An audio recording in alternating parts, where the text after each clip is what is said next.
Welcome to EPG Pasala.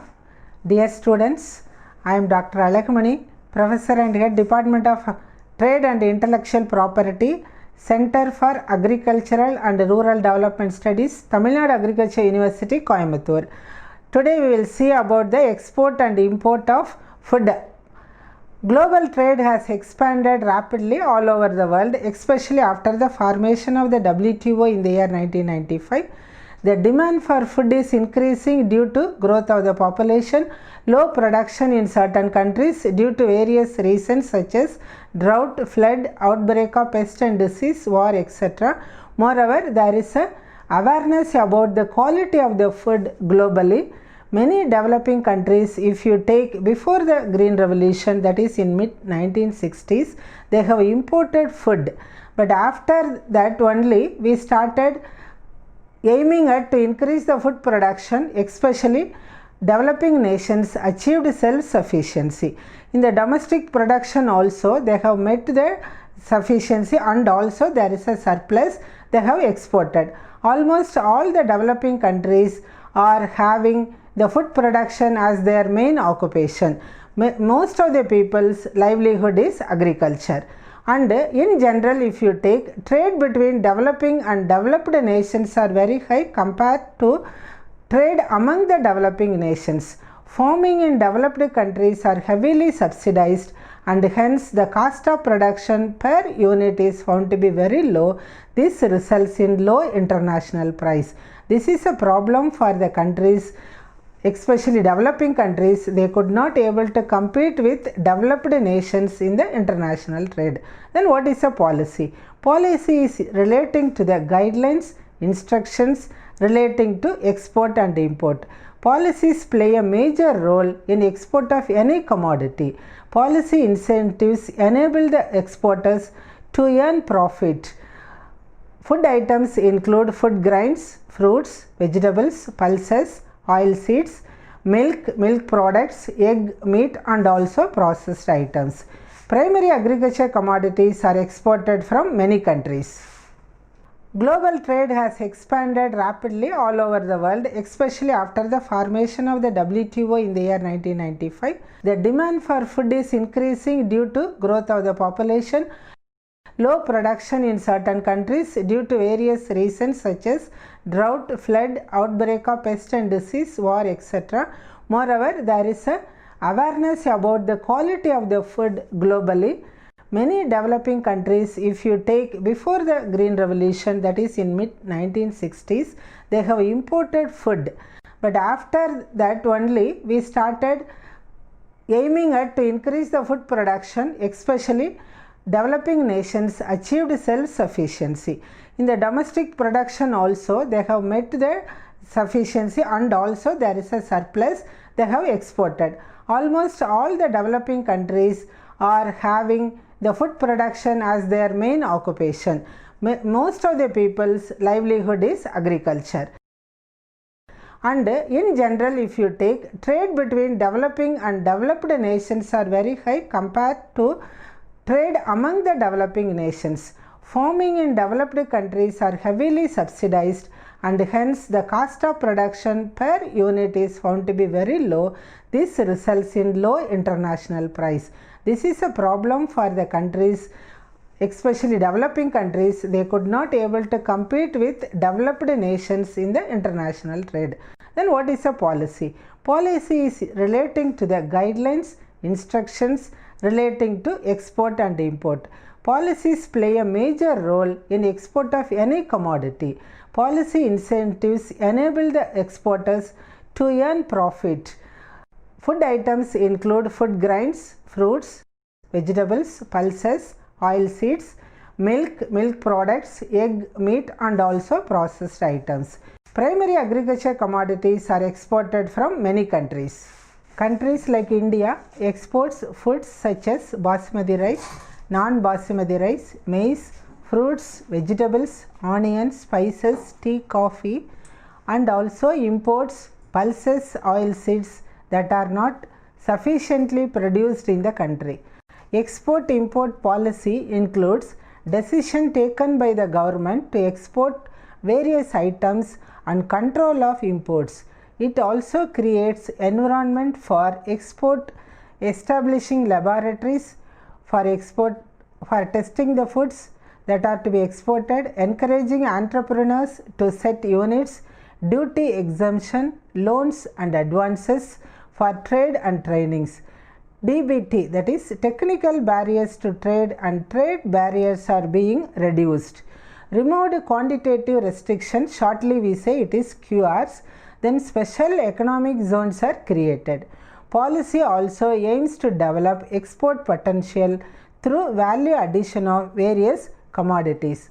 We all know food quality is very important in the context of human and animal life, environmental safety, prevention of diseases.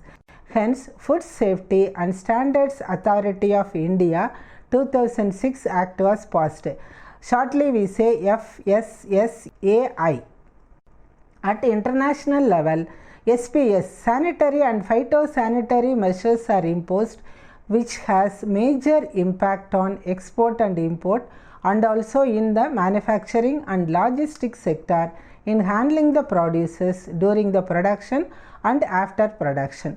Standards are introduced for various food products. Institutions and laboratories are established to check and test the quality standards. GAP, good agriculture practices are introduced in the production of agriculture commodities at farm level.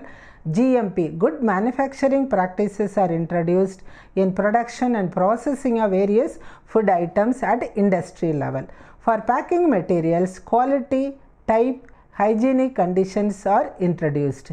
European countries are expecting the higher standards, especially biodegradable packing materials. In many developing countries, EIC, Export Inspection Council, has been established to ensure the quality of the food products exported.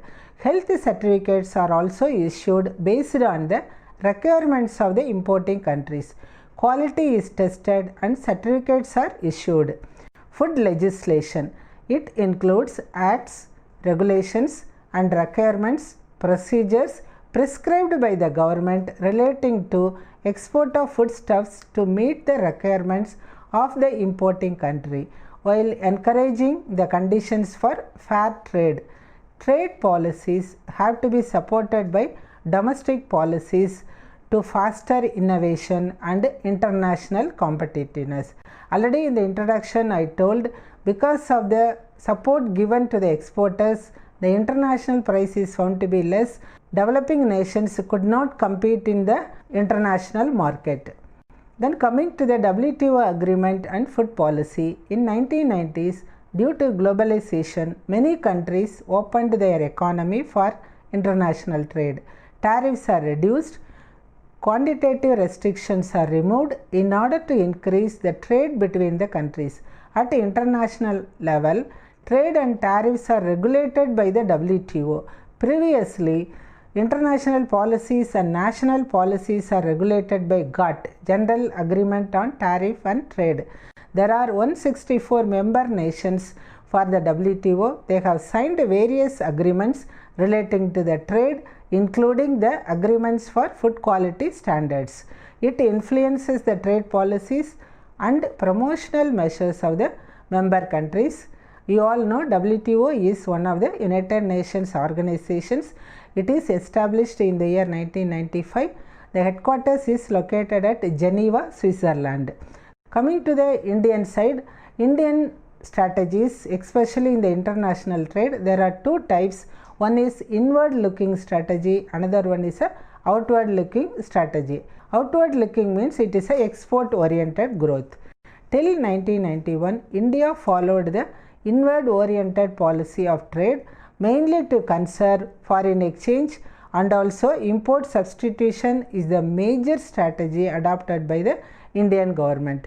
Outward looking strategy, that is export led growth, involves encouraging exports by providing incentives rather than restrictions to import. Indian export import policy, shortly we say it is a Exim Policy.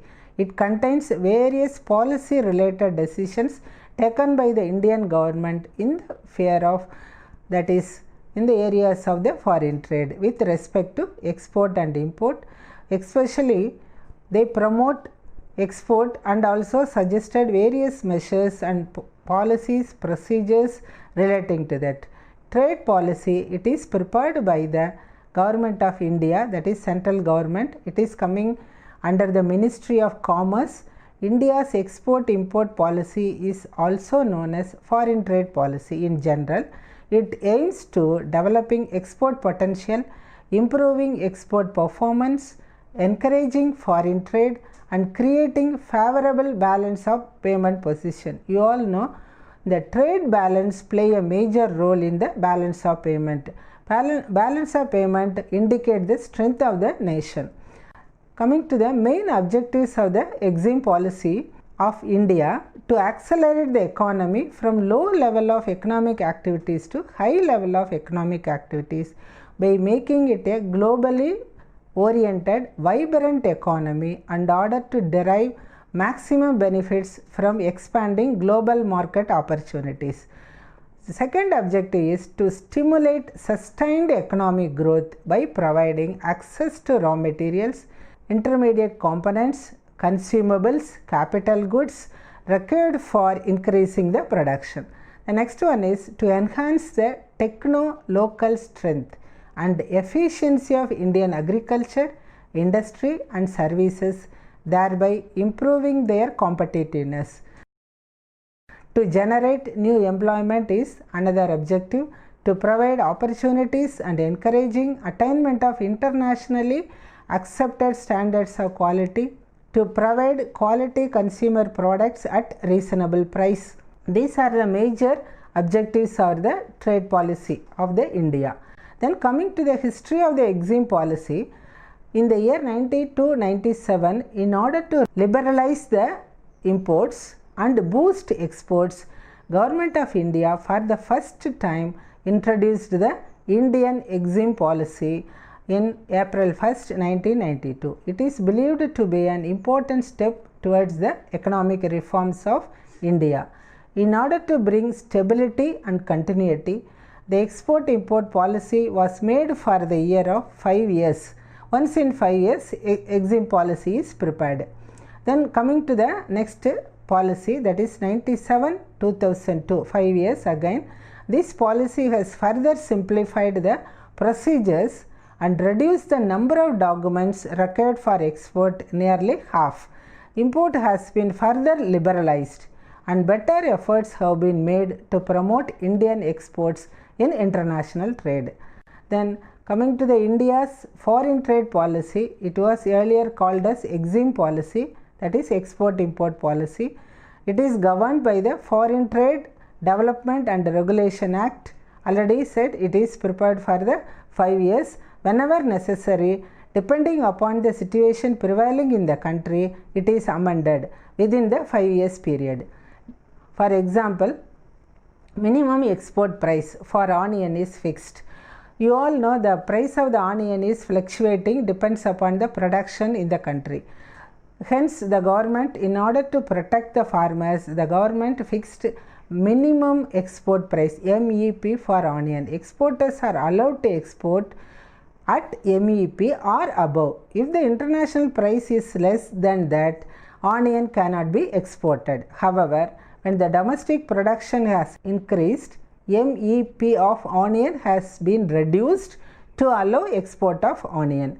When the country faced the deficit of production of onion, that resulted in domestic price hike, even it has reached the 100 rupees per kg, then NAFED is allowed to import. It is a government organization, that is Marketing Federation for Agriculture Commodities.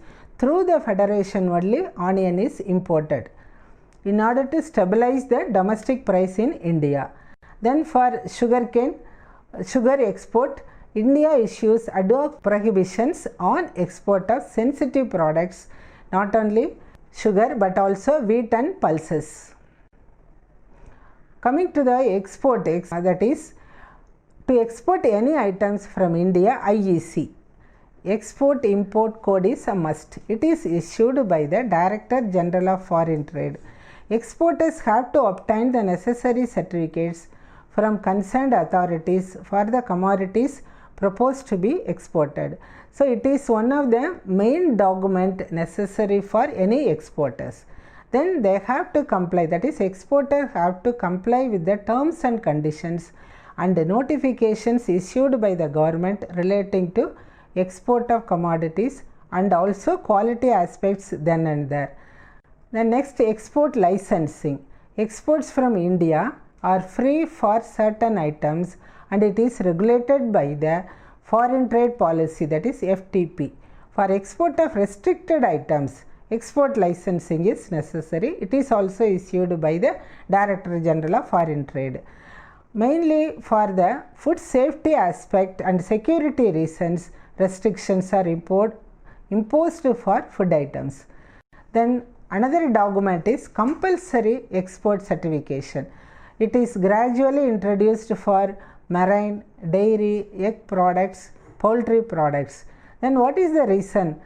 Many of the diseases, pests may pass on to another country if the certificates are not issued based on the health aspect, or without any pest and disease it has to be sent to other countries. Before introduction of the compulsory certification for exports, most processing units, they are not implementing good manufacturing practices, good hygienic practices, that is GHP and HACCP. However, due to the mandatory of the system introduced, they have also implemented the good quality production systems, and now it is obvious everybody is following the hygienic practices, including the raw materials.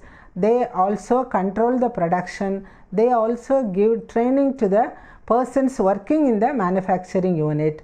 Finally, now they could be able to achieve the quality aspects in the manufactured commodities. So wherever the compulsory export certification has been introduced, now the production is, the quality aspect especially is matching the best in the world. Then coming to the Apeda, that is Agricultural Processed Food Products Export Development Authority. It was established by the Government of India in the year 1985 by passing the Act, Apeda Act. Exporters have to register with Apeda for export of notified commodities and processed food items. It regulates exports and implements various export promotions of the Government of India. Coming to the food imports, you all know that food quality is very important for any food items. Now all the countries are aware of it. Government is taking efforts to ensure quality to be traded both domestically and in the international market. So Food Safety and Standards Act is passed. Import of all edible food products including tea for the domestic sale and also for the manufacturers, FSS Act and rules are introduced. In the year 2016 it is revised, and Food Safety Standards Authority, they have issued some guidelines and it is published. After that it is implemented and public awareness is created also in many places.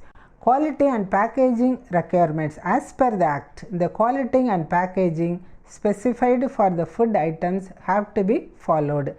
Then coming to the shelf life of the product, as per the FSSA Act, the products having a valid shelf life of not less than 60% of its original life are allowed to import. Suppose the original shelf life is 100 days.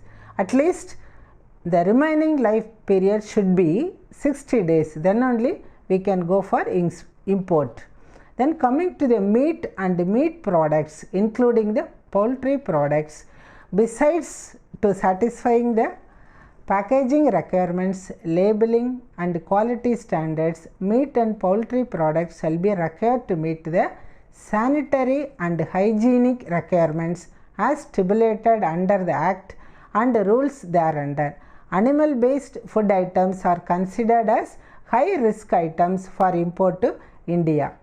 Coming to the packaged products, All such packaged products which are subject to provisions of the legal metrology, that is Packaged Commodities Rules 2011, when packed, produced, sold in domestic market, it shall be subject to compliance of all the provisions of the rules when imported into India.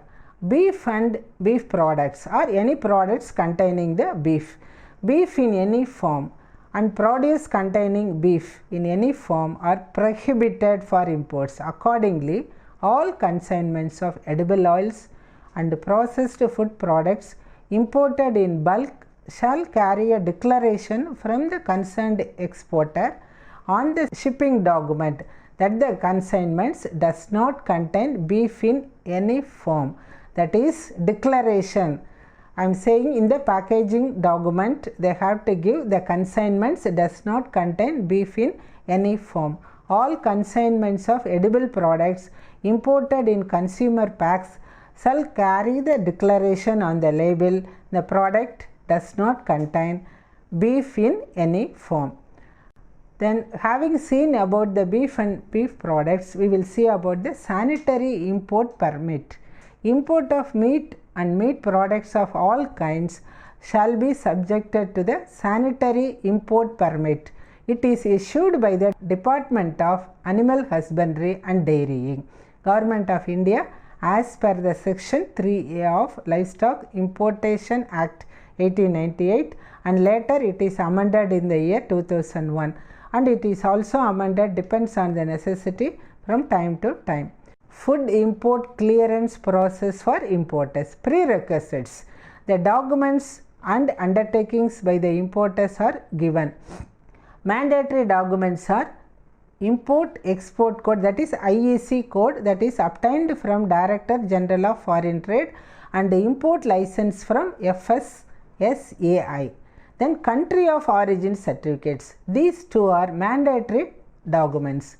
Then coming to the remaining documents, whichever is applicable for the particular commodity, it has to be submitted. Complete certification of analysis including safety parameters from country of origin. This is mandatory for preparatory food. Then high sea sales agreement. Bill of lading mentioned in the bill of entry BOE for sea consignment. Then ingredients list. Specimen copy of the label. Declaration that bill of entry BOE has not been referred to SE. Declaration is required to be in company's letterhead. Then examination order. Transit countries. If the food article is passing from more than one country, then transit countries list if food articles is transshipped. Then invoice and pro forma invoice. Packing list. Self declaration documents. Having seen about some of the documents which are to be included wherever necessary. Then coming to the self declaration document, as applicable it has to be submitted. That is undertaken from importers for issue of provisional NOC, no objection certificate, for imported food consignments with less than 7 days of shelf life. For issue of provisional NOC for frozen and chilled imported food consignment, for imported food consignment meant for display purpose in the trade fair and exhibition, for imported food consignment meant for personal use, for imported food consignment meant for research and development purposes, for imported food consignment meant for sports events, then imported consignment containing bulk packages but not having representative samples, for imported consignment containing bulk packages and having representative samples.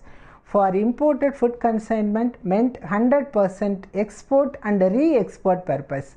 So these are the 20 documents listed, but it has to be adopted or submitted, depends upon the commodity they wish import. Then coming to the procedure for import of food articles.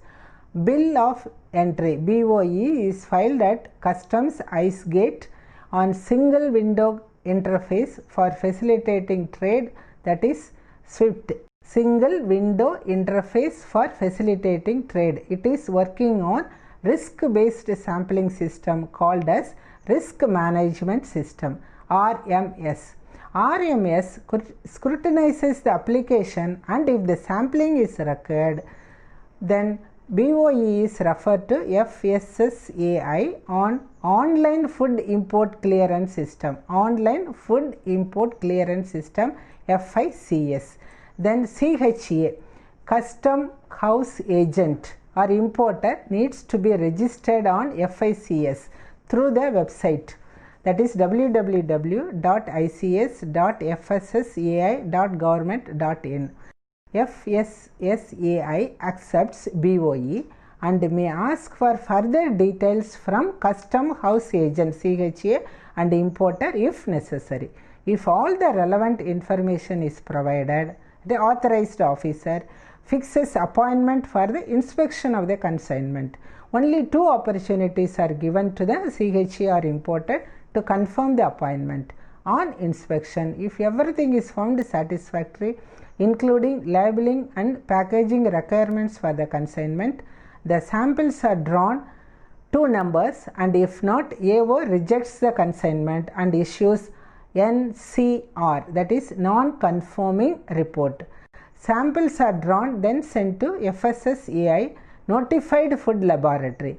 If the sample is found conforming, then no objection certificate, that is NOC, is generated, and if not conforming, NCR is generated, rejecting the clearance of food consignment. If food importer is not agreed with the finding of the laboratory report, then they can apply for retesting at the referral laboratory. Outcome of the result will determine the fate of the consignment. They may present a review application to the review officer, that is Director Imports, along with the required documents at the FSSAI headquarters. The order passed by the review officer can be challenged before the CEO FSSAI, whose decision thereupon will be the final. So, having seen about the procedures on quality aspects for the import of food items, we will see some of the major highlights of the food trade policy, that is foreign trade policy of the India, latest one 2015 and 2020. Licensing of food importers and food business operators.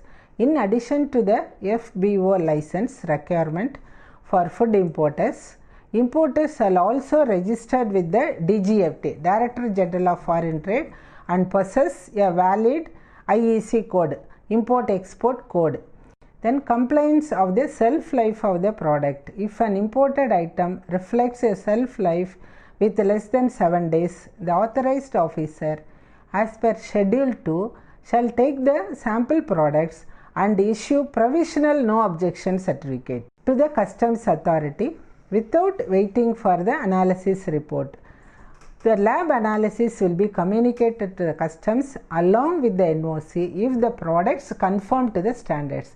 In case of non-conformity of the sample, the authorized officer will immediately inform the importer or CHA to recall the consignment and submit a compliance report within 24 hours to FSSAI. Once this step occurs, FSIs will issue alerts to the officials at the port of entry to watch for the product in question and similar products manufactured by the company. Then coming to the risk-based food import clearance. FSSAI may adopt a risk-based framework and a risk-based inspection process for clearing imported food products.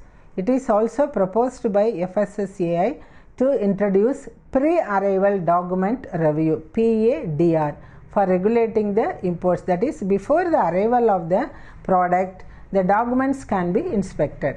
The risk-based criteria, once operational, will improvise the sampling procedure. The next, plants, animals, seeds regulation of import into India.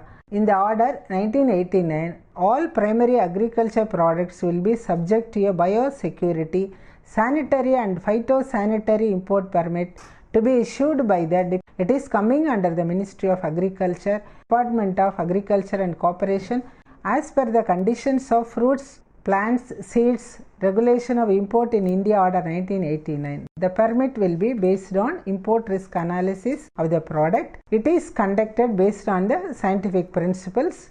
It also in accordance with the WTO agreements on the application of the SPS, sanitary and phytosanitary measures. The import risk analysis will be conducted based upon the principles. The type of pest known to be, what are the items to be tested based on the scientific principle means the type of pest known to be associated with the particular product in the exporting country, the organisms already established in India, and the potential impact of such organisms on India's international trade. These three will be checked. Support to food export in India's foreign trade policy 2015 and 20. Merchandise exports from India scheme, MEIS. It is the name by combining the earlier schemes, that is 5 different schemes, FTP, that is Focus Product Schemes, Market Linked Focus Product Scheme, Focus Market Scheme, Agriculture Infrastructure Incentive Scheme, VKGUY, for rewarding merchandise exports which had varying conditions attached to their use. Notified goods exported to notified markets would be rewarded on a realized FOB, means fair on board value basis. Products supported under MEIS. Higher rewards have been granted for the following category, that is agricultural and village industry products, value added and packaged products. Then market support is given for most of the agriculture commodities across the globe by Indian government. Industrial and other products supported in traditional and emerging markets only. Then high potential products not supported earlier.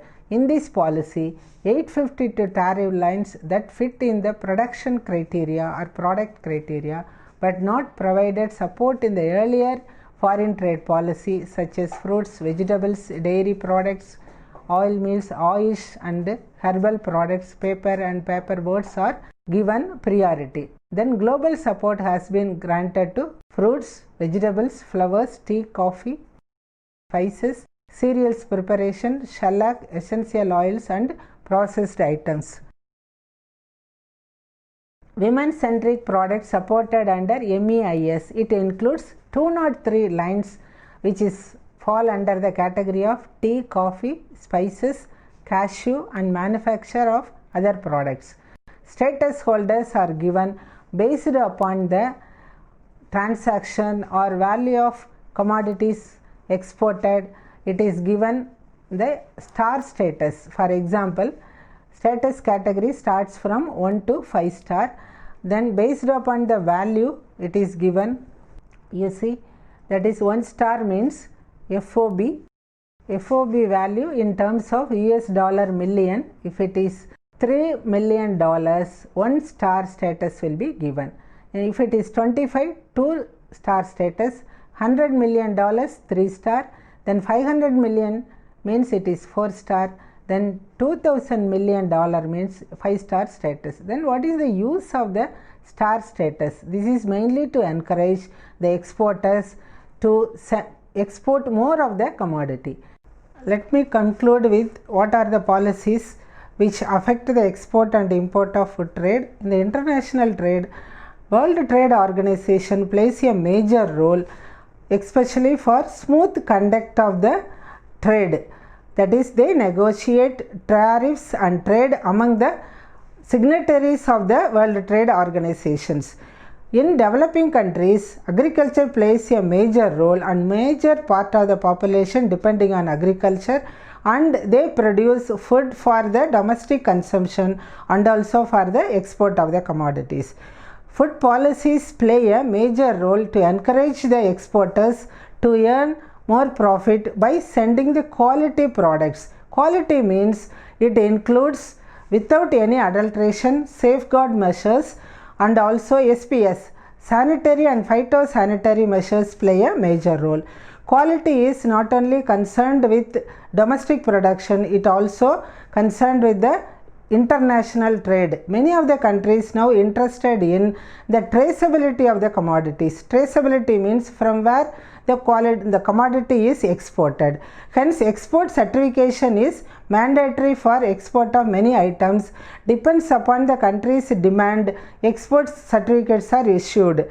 And also hygienic certificates depending upon the quality, pesticide residue level certificates are issued. Packing materials also should be on quality aspect, hence they have to follow the quality packing materials. So those who want to export good quality products without any blemishes in the product, they have to register with the Apeda. Apeda gives the export promotion schemes benefits to the exporters. So it is necessary for the exporters to send good quality products, otherwise it will be returned. The quarantine plays a major role. With this I conclude. Thank you very much.